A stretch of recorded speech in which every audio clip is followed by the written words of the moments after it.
উপস্থিত আছেন আমাদের বীর মুক্তিযোদ্ধা, ঢাকার অন্যতম অবিসংবাদিত নেতা, রাজপথ সহ ৭১ সালের এই বিজয়ের মাসে যিনি যুদ্ধ করে দেশ স্বাধীনের একটি অংশ হয়েছেন আমাদের সালাম ভাই, মাননীয় চেয়ারপারসনের উপদেষ্টা। উপস্থিত আছেন এই অঞ্চলের মানুষের নেতা, গতবার যারা এমপি প্রার্থী হিসাবে নমিনেশন পেয়েছিলেন, কেন্দ্রীয় ত্রাণ বিষয়ক সম্পাদক আমার ছোট ভাই শফিকুল হক মিলন।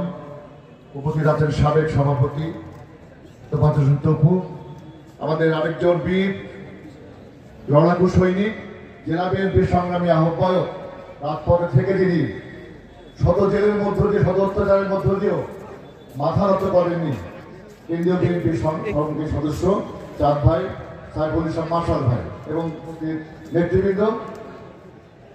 আমি শুধু বলতে চাই